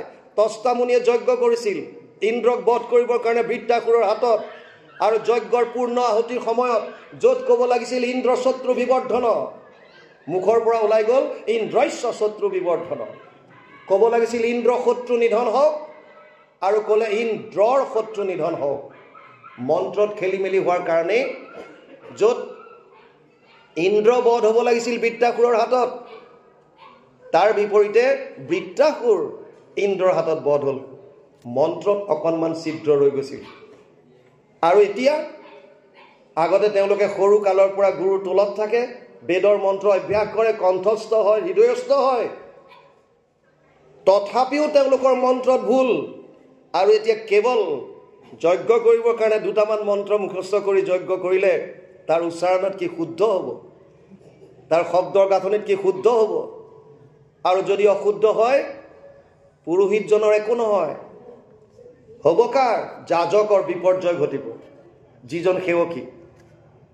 গতিকে সেৱকীয়ে কৰিব কিয় তেনেকুৱা? কিহৰ কাৰণে ইমান ৰিক্স কিয় ল'ব? তাৰ বিপৰীতে মহাপুৰুষ মাধৱদেৱে ক'লে, হৰিনাম কীৰ্তনত নাহি স্থান কাল পাত্ৰ নিয়ম সংযম একো বিধি। লেটিনত বহিও ৰাম ৰাম কৰি থাকক, কোনে মানা কৰিছে? কোনো স্থানৰ কথা নাই। আপুনি নিজে ঈশ্বৰৰ আৰাধনা কৰি থাকক, মনত আপুনি ঈশ্বৰৰ নাম লৈ থাকক, কোনো কথা নাই। কিন্তু যজ্ঞৰ ক্ষেত্ৰত নহ'ব। 12 বছৰ নিজে হাল বাই যজ্ঞৰ চলি সাজু কৰিছিল, তৈয়াৰ কৰিছিল জনক আদিয়ে, আৰু এতিয়া য'তে মন যায় ত'তে যজ্ঞ হ'ব। কাল সূৰ্য উদয়ৰ পৰা সূৰ্যৰ অস্তৰ ভিতৰত যজ্ঞ হ'ব লাগে। কোনো শাস্ত্ৰত ৰাতি যাগ যজ্ঞ কৰাৰ আমি উদাহৰণ আজিলৈকে পোৱা নাই। কিন্তু এতিয়াও বহুত বিবাহত হোম যজ্ঞ কৰা দেখা পাওঁ ৰাতি, শাস্ত্ৰতে নাই, কৰি আছো। তেতিয়াহ'লে যিবিলাক দ্ৰব্য লগাই মন্ত্ৰ যিখিনি তাত আনে, পাত্ৰ যি ইউজ কৰে, শুদ্ধ হ'ব লাগিব, বিশেষকৈ মন্ত্ৰ উচ্চাৰণ। আৰু যদি ইয়াত ভুল হয়, সেৱকীৰ মৃত্যু পৰ্যন্ত হ'ব পাৰে, বিপৰ্যয়। শৌনক আদি ঋষিয়ে স্বীকাৰ কৰি গৈছে, কৰিলোহু যজ্ঞ আশী সহস্ৰ বছৰ, হোম ধুমে ধূম্ৰবৰ্ণ ভৈলা কলে ভৰ, যিটো কৰ্ম কৰোৱাত নাহিকে বিশ্বাস, আপোনাৰ আয়ুস কৰিলো ব্যৰ্থে নাশ। তেওঁলোক কি এলাপেচা আছিল? 28 সহস্ৰ ঋষি বেদত প্ৰধান, চব বেদজ্ঞ। এই বেদজ্ঞ ঋষিসকলে স্বীকাৰ কৰি গৈছে যে কলি যুগৰ কাৰণে এইটো নহয়, যাৰ কাৰণে সুতমুনিৰ ওচৰত ক'লে ভাগৱত কোৱাৰ কথা, যাৰ কাৰণে সুতমুনিয়ে ভাগৱত ক'বলগীয়া হ'ল। তথাপিও আমি যদি ইগত লৈ পেলাই জোৰ কৰি পেলাই আমি গৈ আছোঁ, সেৱা জনাইছোঁ, ইচ্ছা। দ্বিতীয়টো জ্ঞান মাৰ্গ, জ্ঞান মাৰ্গ নিৰ্গুণ নিৰাকাৰ ব্ৰহ্মক উপাসনা কৰা ইমান সহজ নহয়। যিজন ঈশ্বৰৰ গুণৰ বিষয়ে নাজানে, যাৰ আকাৰৰ বিষয়ে নাজানে, আপুনি কেনেকৈ ৰূপ ধ্যান কৰিব? একোৱে নাজানে আপুনি, একোৱে নজনা, না গুণৰ বিষয়ে জানে, না আকাৰৰ বিষয়ে জানে, না নাম জানে, না ধাম জানে। আপুনি কাক স্মৰণ কৰিব, কাৰ ৰূপ ধ্যান কৰিব, কাৰ শ্ৰৱণ কৰিব, কি লীলা কীৰ্তন কৰিব? একোৱে নাজানে আপুনি। ক্লেশো অধিকতৰম তেষাম অব্যক্ত অশক্ত চেতসা অব্যক্ত হি গতিৰ দুখম দেহবদ্ভিৰৱাপ্যতে। ১২ অধ্যায় ভক্তিযোগ ৫ নম্বৰ শ্লোকত ভগৱান কৃষ্ণই নিজ মুখে অৰ্জুনক কৈছে, হে অৰ্জুন, জ্ঞান মাৰ্গ অতি কষ্টকৰ, ক্লেশো অধিকতৰ তেষাম। আমাৰ কাৰণে এইটো সহজ খাদ্য নহয়। আপোনালোকে জানে মই SSBত আছিলোঁ, এছিষ্টেণ্ট কমাণ্ডেণ্ট হিচাপে। 92ত মই জইন কৰিছিলোঁ। 93ত এটা জংঘল এক্সাৰচাইজ কৰে, আমাৰ ট্ৰেইনিং এটা হয়, জংঘলত এৰি দিয়ে। কিছুদিন জংঘলত থাকিব লাগে, জংঘলত পোৱা বস্তুবিলাক খাই কেনেকৈ নিজক জীয়াই ৰাখিব পাৰে, এইটো এটা ট্ৰেইনিং। জম্মু কাশ্মীৰৰ এখন জংঘলত এৰি দিছিল, আৰু তাত ঘূৰি থাকোঁতে আমি এটা গুহাৰ সন্মুখত বুঢ়া মানুহ এজন লগ পাইছিলোঁ। সুধিছিলোঁ, আপুনি এই জংঘলৰ মাজত গুহাৰ সন্মুখত কি কৰি আছে? তেওঁ আমাক কৈছিল যে গুহাটোত এজন ঋষিয়ে 12 বছৰ তপস্যা কৰিছিল, বহুখিনি সিদ্ধি তেওঁ লাভ কৰিছিল, কিন্তু ব্ৰহ্মক সমাধিত সাক্ষাৎ পোৱাৰ ঠিক পূৰ্বে এগৰাকী ছোৱালীৰ সংস্পৰ্শত আহিল আৰু সমস্ত শক্তি তেওঁ হেৰুৱাবলগীয়া হ'ল। আমি ক'লোঁ, ভিতৰত চাব পাৰিমনে? বোলে ঘোৰ অন্ধকাৰ। বোলে ইচ্ছা আছিল চোৱাৰ, ঠিক আছে আপোনাক দেখুৱাম। আৰু পোহৰ লৈ গ'ল, ভিতৰত আমি চালোঁ। এখন টুলত এই ঋষিজনৰ ফটোখন থোৱা আছে, এতিয়াৰ কথা 93। আমি আহিলোঁ, জংঘল এক্সাৰচাইজ শেষ কৰি ওলাই আহোঁতে ওচৰৰ যিখন গাঁও প্ৰথম পালোঁ, তাত সুধিলোঁ কথাটো, মোৰ জানিবলৈ ইচ্ছা গৈ আছিল সত্যতাৰ বিষয়ে। আমাক ক'লে যে ছাৰ চব ঠিক কৈছে, এটা কথা খালি আপোনাৰ পৰা লুকুৱাইছে। বোলো কোনটো? যে যিজনে কৈছিল 12 বছৰ তপস্যা কৰিছিল এজন ঋষিয়ে, এই ঋষিজন সেই বুঢ়া মানুহজনে। তেওঁৱে 12 বছৰ তপস্যা কৰিছিল, আৰু তপস্যা ভংগ হোৱাৰ ফলত চব দাড়ি চাৰি কাটি পেলালে। এতিয়াৰ ঘটনা। আৰু ভাগৱত যদি মেলি চাই, ব্যাসদেৱৰ প্ৰথমতেই পাব। সমাধিত ব্ৰহ্মক সাক্ষাৎ কৰাৰ পাছতো উগুল থুগুল চিত্ত নাহি সুখ শান্তি, নজানন্ত কৃষক মনত গুণী গান্তি। জ্ঞান মাৰ্গত ব্ৰহ্মক সমাধিত দেখা পোৱাৰ পাছতো যিজনৰ মনত শান্তি নাই, আনন্দ নাই। আমি যে এইবিলাক কৰিছোঁ কিয়? এটাই মাত্ৰ লক্ষ্য, আনন্দ লাগে। কাৰণ আমি পৰমানন্দৰ অংশ, তেওঁৰ ওচৰলৈ যাব বিচাৰিছোঁ। আত্মাই এনিটাইম আনন্দ বিচাৰিছে। এই যে কৰি আছোঁ, যিমান কৰ্ম কৰি আছোঁ আমি, ৰাতিপুৱা শোৱাৰ পৰা উঠাৰ পৰা বুলি ৰাতি শোৱালৈকে যিমান কৰি আছে, প্ৰত্যেকটো কৰ্মৰ মূল উদ্দেশ্য এটা, এইটো হৈছে আনন্দ লাগে। আৰু ব্যাসদেৱে জ্ঞান মাৰ্গৰ আশ্ৰয় লৈ ব্ৰহ্মক সমাধিত দেখাৰ পাছতো আনন্দ পোৱা নাছিল। আমি কোৱা নাই, নিজে লিখি থৈ গৈছে ভাগৱতত। গতিকে এই দুটা মাৰ্গ আমাৰ সহজ সাধাৰণ মানুহৰ কাৰণে উপযুক্ত নহয়। সেইকাৰণে সহজ সৰল উপায় দি থৈ গ'ল। ক'লে যে কেৱল মাত্ৰ কলি যুগত মোৰ জন্ম কৰ্মখিনি শ্ৰৱণ কীৰ্তন কৰক। জন্ম কৰ্ম চমে দিব্যম এৱম য় ব্যক্তি তত্ত্বতঃ ত্যক্ত্বা দেহা পুনৰ্জন্ম নেতি মামেতি পাণ্ডৱ। 4ৰ্থ অধ্যায় 9 নম্বৰ শ্লোক গীতা। হে অৰ্জুন, মোৰ জন্ম কৰ্ম চব দিব্য। যদি কোনোবাই মোৰ এই জন্ম কৰ্মৰ তত্ত্বটো যদি বুজি পালে, তেতিয়াহ'লে শৰীৰ ত্যাগ কৰাৰ পাছত আৰু তাৰ পুনৰ জন্ম নাহি মোক পাব, পৰম আনন্দ লাভ কৰিব পাৰিব। আপুনি মই যি কৰি আছোঁ চব আনন্দৰ কাৰণে। সেইকাৰণে গুৰুজনাই দিলে, যদ্যপি ভকতি নৱবিধ মাধৱৰ শ্ৰৱণ কীৰ্তন আত সন্ত শ্ৰেষ্ঠতৰ। প্ৰহ্লাদে দৈত্য শিশুক 9বিধ ভক্তিৰ কথা কৈছিল। শ্ৰৱণম কীৰ্তনম বিষ্ণু স্মৰণম পাদসেৱনম অৰ্চনম বন্দনম দাস্যম সাক্ষ্য আত্মনিবেদনম। 7-5-23 সপ্তম স্কন্ধ 5ম অধ্যায় 23 নম্বৰ শ্লোক ভাগৱত। যদিও 9টা ভক্তিৰ কথা কৈছে, গুৰুজনে গম পাইছে যে কলিযুগৰ মানুহে নোৱাৰে ইমান। প্ৰায়ে না অল্পায়ুষ সভ্য কল অস্মিন যুগে জনা মন্দ সুমন্দ মতয় মন্দিয় ভাগ্য হি উপদ্ৰতা। 1:10 প্ৰথম স্কন্ধ 1ম অধ্যায় 10 নম্বৰ শ্লোক। সৌনকে সুতমুনিক কৈছিল, হে সুতমুনি, যিটো উপায় দিবা সাধাৰণকৈ দিবা, সহজভাৱে দিবা। কিয়? কাৰণ কলিযুগৰ মানুহৰ আয়ুস কম, স্মৃতিশক্তি কম, ভাগ্যহীন। 8টা বস্তু কলিযুগৰ মানুহৰ হ্ৰাস পাব। ততচ্ছ অনুদিনম ধৰ্মম সত্যম শৌচম ক্ষমা দয়া কলেনা বলেন ৰাজন নং সতী আয়ু বলম স্মৃতি। 12:2-1 দ্বাদশ স্কন্ধ 2য় অধ্যায় 1ম শ্লোক ভাগৱত। ধৰ্ম, সত্য, শৌচ, ক্ষমা, দয়া আয়ুষ, বল, স্মৃতি, 8টা বস্তু হ্ৰাস পাব। স্মৃতি শক্তি নাই, কি মনত ৰাখিম? ভাগ্যহীন, বুদ্ধিহীন, আয়ুষ কম দিনৰ ভিতৰত পৰম গতি লাভ কৰিব লাগে। কেনেকৈ? সেইকাৰণে গুৰুজনাই ক'লে, সাধনটো যদ্যপি ভগতি নৱবিধ মাধৱৰ, শ্ৰৱণ কীৰ্তনত হন্ত শ্ৰেষ্ঠতৰ। বছ একত শৰণ লগ, ভকতৰ সংগত ভগৱান কৃষ্ণৰ লীলাসমূহৰ শ্ৰৱণ কীৰ্তন কৰক, পৰম গতি লাভ কৰিব পাৰিম, পৰম আনন্দ পাম। প্ৰথম ক'লোঁ সকলোৰে অধিকাৰ, দ্বিতীয়ত ক'লোঁ ইয়াত উচ্চ নীচ, জাতি ভেদ, ধনী দুখীয়া কোনো পাৰ্থক্য নাই। তৃতীয়ত ক'লোঁ ইষ্টদেৱ আমাৰ এজন, সেইজন ভগৱান কৃষ্ণ। চতুৰ্থত ক'লোঁ যে কেনেকৈ তেওঁৰ ওচৰলৈ যাম, শ্ৰৱণ কীৰ্তনৰ দ্বাৰা। আৰু এক শৰণ হৰিনাম ধৰ্মত আমাক 4 বস্তু দি থৈ গ'ল। তাৰ মানে বাকীবিলাক কি? যদি 4টাই বস্তু আছে তেতিয়াহ'লে বাকীবিলাক কি? অবস্তু। আৰু আমি অবস্তুকে বস্তু বুলি ভাবি দৌৰি আছো। কিহৰ কাৰণে? 3টা মূল তত্ত্ব, ভগৱান, মায়া আৰু জীৱ। আমি হলো জীৱ, আমাক লাগে আনন্দ। 2টা তত্ত্ব বাহিৰত আছে, এফালে ভগৱান, এফালে তেওঁৰ মায়া।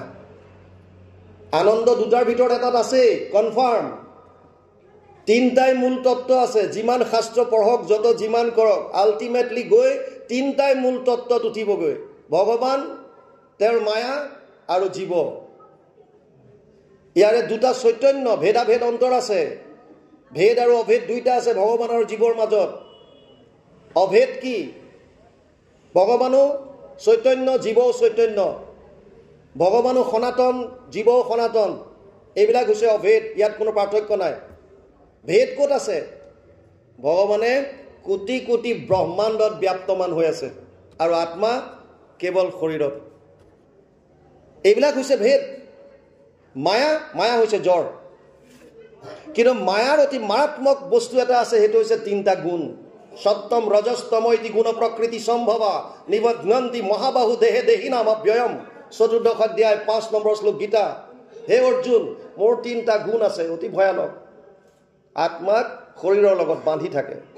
এই 3টা গুণেই যিমান আমাৰ দৃষ্টিগোচৰ হৈছে এই জগত, সব মায়াৰ 3টা গুণৰ দ্বাৰা সৃষ্টি। এই মায়াৰ 3টা গুণে আমাক নচুৱাই আছে কাঠৰ পুতলাৰ দ্বাৰা। আৰু ইয়াৰ পৰা পৰিত্ৰাণ পোৱাৰ যদি কিবা উপায় লাগে, এটাই উপায় আছে। প্ৰথমতে মায়া কি বুজি লওক। ভাগৱত প্ৰথমতে দিছিল 4টা শ্লোকত মাত্ৰ। তাৰ 2য়টো শ্লোক নাৰায়ণে ব্ৰহ্মাক যেতিয়া দিছিল, 2য়টো শ্লোকত মায়াৰ বিষয়ে কৈছে। সময় যথেষ্ট হ'ল, মই দীঘলীয়া নকৰোঁ, আৰু বহু আছে আমাৰ, 1 ঘণ্টা হৈ গ'ল। বাপজনা সামৰিম, কাৰণ সময় হৈছে যথেষ্ট, 12 আছে আমাৰ বাকী।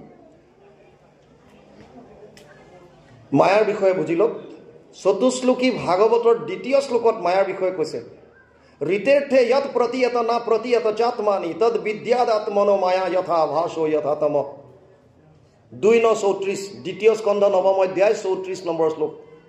পানীৰ দৰে ভাষাত গুৰুজনাই ভাগৱতৰ 2য় স্কন্ধত অনুবাদ কৰিছে। মায়া কি? অবস্তুক দেখা হয় বস্তু কাবৰি, এহিকে মোহৰ মায়া জানা নিষ্ঠ কৰি। গুৰুজনাই আমাক 4 বস্তু দেখুৱালে। মায়াই কি কৰে?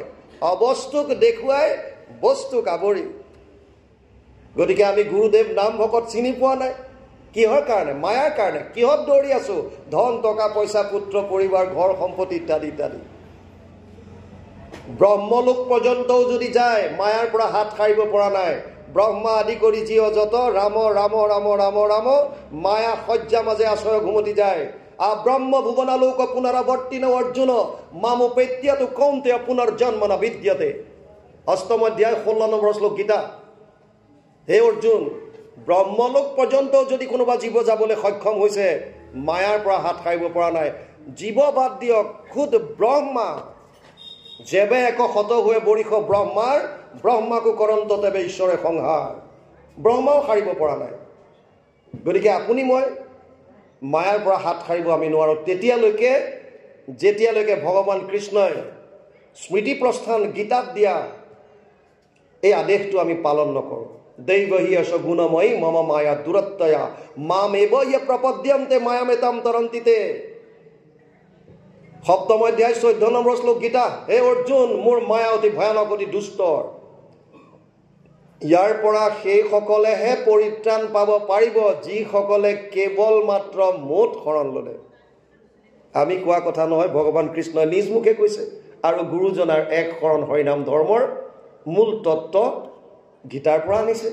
গীতাত ভগৱান কৃষ্ণই কৈ যোৱা কথা।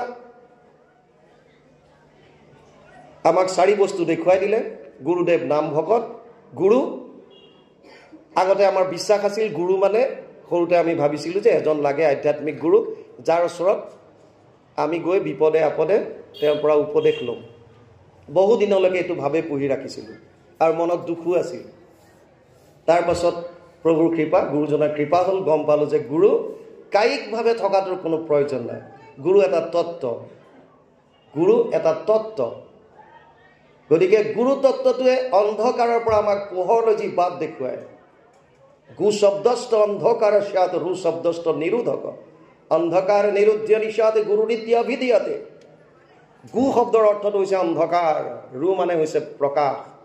যোনে অজ্ঞান অন্ধকাৰৰ পৰা আমাক জ্ঞান আৰু প্ৰকাশৰ বাট দেখুৱায়, সেইজনেই গুৰু। আৰু সেইজন গুৰুক আমাক শাস্ত্ৰত দেখুৱাই দিলে। ভকতৰ মুখৰ পৰা গম পালোঁ যে সেইজন গুৰু তুমি বাহিৰত কায়িকভাৱে বিচাৰিব দৰকাৰেই নাই। তেওঁ কীৰ্তন দশমৰ পাতে পাতে আছে, তেওঁক তাৰ পৰা লোৱা। আৰু তাত আমি গম পালোঁ যে গুৰুজনাই কৈছে, মনুষ্য শৰীৰ পাই যিটো নৰগণ নকৰে তোমাৰ যদি শ্ৰৱণ কীৰ্তন, বিফলে জনম গৈলা ভৈলা সৰ্বনাশ, জীৱন্ততে মৰা সেইটো ভাতিৰ নিশ্বাস। যদি মনুষ্য জনম সফল কৰিব বিচাৰিছা, কৃষ্ণৰ শ্ৰৱণ কীৰ্তন কৰা। আৰু মহাপুৰুষ মাধৱদেৱেও তাতে যোগ দি ক'লে, মাত্ৰ এজোকা পদেৰে মানুহৰ জন্ম সফল কেনেকৈ কৰিব পাৰি। হৰিৰ চৰণে শৰণ লৈলো, মানৱী জনম সফল কৰিলোঁ। দেৱৰ বিষয়ে আলোচনা কৰিলোঁ। মোৰ ইষ্টদেৱ যাদৱ ৰায় ভগৱান কৃষ্ণৰ বিষয়ে, যি নিৰ্গুণ নিৰাকাৰ। ভগৱান তত্ত্বৰ 3টা অৱস্থা আছে। এক হৈছে নিৰ্গুণ নিৰাকাৰ, এক হৈছে সগুণ নিৰাকাৰ, আৰু এক হৈছে সগুণ সাকাৰ। বদন্তি তত্ত্ববিদম তত্ত্বম য়ৎ জ্ঞানমদ্বয়ম ব্ৰহ্মেতি পৰমাত্মেতি ভগৱান ইতি শব্দয়ে 1-2-11 প্ৰথম স্কন্ধ 2য় অধ্যায় 11 নম্বৰ শ্লোক। প্ৰবৰ্তন্ত যেখনে ইন্দ্ৰিয় সমস্তক পৰমাত্মা বুলি দেবে কহে মাধৱক। সগুণ নিৰাকাৰ। ফেনখন ৰৈ আছে, আপুনি গম পাইছে কিয় চলা নাই? কাৰেণ্ট পোৱা নাই। কাৰেণ্ট ছুইচটো অন কৰাৰ লগে লগে ফেন ঘূৰিব। কিয় ঘূৰিলে? ফেনে কাৰেণ্ট পালে। তাৰ মানে আমি ফেনখন ঘূৰা বা নুঘূৰাক লৈ কাৰেণ্ট ইলেক্ট্ৰিচিটি আছেনে নাই আমি অনুমান কৰিছোঁ গুণৰ পৰা। সেইটো হৈছে সগুণ। আমাৰ শৰীৰত আত্মা বিৰাজমান আছেনে নাই আমি কেনেকৈ গম পাওঁ? শ্বাস প্ৰশ্বাস লৈ আছে, তাৰ মানে সচেতন হৈ আছে। আৰু যদি শ্বাস প্ৰশ্বাস বন্ধ হৈ গ'ল, একেই ইন্দ্ৰিয়, হাত ভৰি নাক মুখ চব আছে। আমি কেতিয়াবা গম পাওঁ, খবৰ দিয়ে, পুৱা আজি অমুক বাপ জনা গ'ল। হাতত দাখন লৈ যাওঁ আৰু গৈ পাওঁ যে ভুল খবৰ পালোঁ, বাপজনটো যোৱা নাই, চোতালত পেলাই থৈছে, বগা কাপোৰ এখন দি ঢাকি থৈছে। আৰু চবেই চাই চাই কৈ আছে, বেচেৰাটো কালি সন্ধিয়া কথা পাতিছিলোঁ, পুৱাই গ'ল। আৰে গ'ল কোন? যিজন আছে দেখোন চোতালত শুই আছে আৰামত, বগা কাপোৰ দি ঢাকি থৈছে, একে হাত ভৰি নাক মুখ চব আছে। কালিলৈকে যিজনক ৰমেশ দীনেশ বুলি সম্বোধন কৰিছিলা সেইজনে শুই আছে, গ'ল কোন? আৰু চবেই কৈ আছে বাপজনা গ'ল, পুৱাই গ'ল। তাৰ মানে আমি তেতিয়া অনুভৱ কৰোঁ যে আচলতে যাক আমি ৰমেশ দীনেশ নাম দি মাতি আছিলোঁ, আচলতে সেই শৰীৰটো তেওঁ নহয়। তাত যিটো সচেতন কৰি ৰাখিছিল, অহম আত্মা গুদাকেশ সৰ্বভূতাশয় স্থিত অহম আদিত্য মধ্যংশ ভূতানা অনন্ত এবচ। 10ম অধ্যায় 20 নম্বৰ শ্লোক গীতা। হে অৰ্জুন, মই আত্মাৰূপে সমস্ত ভূতৰ শৰীৰত বিৰাজমান হৈ আছোঁ। গুৰুদেৱ নাম প্ৰভু ভগৱন্ততকৈও বেছি পাৱাৰফুল, শক্তিশালী হৈছে তেওঁৰ নাম। কেৱল মাত্ৰ নাম। যিটো জনে ফুৰে মাধৱৰ নাম ধৰি, পাছে পাছে ফুৰে দেৱ দেৱী স্তুতি কৰি, মূৰ্তিমন্ত হোৱা 5 প্ৰকাৰৰ মুকুতি, মুকু লৈও বাপ বুলি কৰন্ত কাকুতি। কেৱল মাত্ৰ নাম, নামৰ ইমান শক্তি। যিমান পাৰে নাম উচ্চাৰণ কৰক, যিমান পাৰে। মইতো প্ৰায় জেগাত কওঁ, আপোনালোকে যদি নামৰ কথা পাহৰে, ঈশ্বৰৰ কথা যদি পাহৰে, হাতে হাতেতো মোবাইল আছে, এলাৰ্ম দিয়ক 15 মিনিটৰ মূৰে মূৰে। আৰু এলাৰ্মটো বাজিলেই মনলৈ আনক যে প্ৰভু মোৰ লগত আছে, কৃষ্ণ প্ৰভু আছে, আছা তুমি মোৰ লগত। নামটো লওক, অভ্যাস কৰক, লাহে লাহে লাহে সময়টো কমাই আনক। 15ৰ পৰা 10 minute, 10 minute 5 minute, 2 minute 1 minute, তাৰপিছত অভ্যাসত পৰিণত হ'ব। প্ৰতিটো মুহূৰ্তত আপোনাৰ ইন্দ্ৰিয় যেনিয়ে নাযাওক কিয় কৃষ্ণ শব্দটো আপোনাৰ পৰা অনৰ্গল ওলাই থাকিব। সৰু ল'ৰা ছোৱালীয়ে প্ৰথমতে যেতিয়া খোজ কাঢ়িবলৈ শিকে তেতিয়া অকণমান এটা খোজ গৈ ধুপুচকে পৰে, অকণমান দুটা খোজ গৈ ধুপুচকে পৰে, হাৰ নামানে, খোজ কাঢ়িবলৈ অভ্যাস কৰে আৰু অভ্যাস কৰোঁতে কৰোঁতে কৰোঁতে কৰোঁতে অলিম্পিকৰ গোল্ড মেডেল ল'বলৈ সামৰ্থ্য হৈ যায়। মাত্ৰ অভ্যাস। অত চিত্তম সমাধাতুম ন শক্নোসি মই স্থিৰম অভ্যাস যোগেন ততো মাম ইচ্ছাপ্তুম ধনঞ্জয়। 12 অধ্যায় 9 নম্বৰ শ্লোক গীতা। যদি মনটো মুখ দিবলৈ সক্ষম হোৱা নাই, অভ্যাস যোগৰ দ্বাৰা মুখ পাবলৈ চেষ্টা কৰা। গুৰুদেৱ নাম, ভকত আৰু সদৌ শেষত ভকত বস্তুটো আমাক দৰ্শন কৰালে। ভকত কাক কম এতিয়া? ভকত আচলতে ভকতৰ কোৱালিটি দিছে শাস্ত্ৰত। তিতিক্ষা কাৰুণিকা সুহৃদ সৰ্বদেহী নাম অজাদ সত্ৰব হৰ্ষান্ত সাধৱ সাধুভূষণাম। সহনশীলতা গুণ লাগিব। নাম্বাৰ 1 আমাৰ আছেনে নাই? অকণমান কোনোবাই কিবা এটা কলি ক্ৰোধ আহি যায় সমাজত, কথাৰ কটাকটি সৰু সৰু কথাত, আৰু আমি ভকত বুলি কওঁ। কৰুণ ভাৱ আছেনে নাই জীৱৰ প্ৰতি? তিতিক্ষা কাৰুণিকা সুহৃদ সৰ্বদেহী নাম। প্ৰত্যেকটো জেগাত আহি সিয়াতে ৰৈ যায় সকলো জীৱৰ প্ৰতি হৃদয় ভাৱ। কপিলে দেৱহূতিক কৈছে অহম সৰ্বেষু ভূতেষু ভূতাত্মানাম অৱস্থিত সদা তম অৱজ্ঞায় মাম মৰ্ত কুৰুতে অৰ্চ বিৰম্বনম। হে মা, মই সমস্ত প্ৰাণীৰ হৃদয়ত বাস কৰি আছোঁ আৰু এই মোক চেতন যিটো চৈতন্য মূৰ্তিক বাদ দি অচেতন প্ৰতিমাত যোনে মোক অৰ্চন কৰিছে, অতি বিৰম্বনৰ কথা। বেদমন্ত্ৰে প্ৰতিমাত কৰয় অৰ্চন নাহি তাৰ ফল কিছু হবে বিৰম্বন। আমি কোৱা নাই, কপিল প্ৰভুৱে কৈছে দেৱহূতি। গতিকে কি কৰিব লাগিব এতিয়া আমি? অত সৰ্বভূতেষু ভূতাত্মানম কৃতালয়ম অৰ্হয়েত দানম মানভ্য মৈত্ৰেয় অভিন্নেন চক্ষুষা। 3:29 27 নম্বৰ শ্লোক, 3য় স্কন্ধ 29 নম্বৰ অধ্যায় 27 নম্বৰ শ্লোকত কপিল প্ৰভুৱে মাকক কৈছে, হে মা, মই সমস্ত জীৱৰ শৰীৰত বিৰাজমান আছোঁ, মোক কেনেকৈ অৰ্চনা কৰিবা? অৰ্হয়েত দানম মানভ্য। প্ৰথমতে সন্মান কৰা সকলোকে, যি পাৰিছা কায় মনোবাক্যে সামৰ্থ্য অনুযায়ী দান কৰা, জীৱৰ কল্যাণৰ হকে, আৰু মান কৰা, আৰু মৈত্ৰতাৰ আচৰণ কৰা, বন্ধুত্বৰ, আৰু অভিনন্য চক্ষুষা, ভিন্ন ভাৱ নেদেখিবা, মই সকলোতে একে আত্মা। যি কি নহওক, বাপ বান্ধৱ আই মাতৃ সমস্ত, যথেষ্ট সময় আপোনালোকৰ ল'লোঁ। কওঁ বুলি একো ক'ব নোৱাৰোঁ। হৃদিস্থিত হৈয়া তুমি যেন কৰা বাহা স্বামী ঋষিকেশ কৰিব তেনেয়।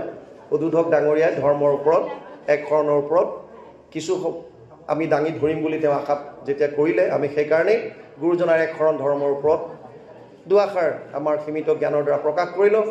অজানিতে যদি ইয়াত ক'ৰবাত কিবা ভুল ৰৈ গৈছে, আপোনাক মহান মহন্তৰ শ্ৰীচৰণত আমাৰ মস্তক ৰাখি আমি অপৰাধ ভঞ্জনৰ ঘোষাৰে আজি আমাৰ বক্তব্য সামৰিছোঁ।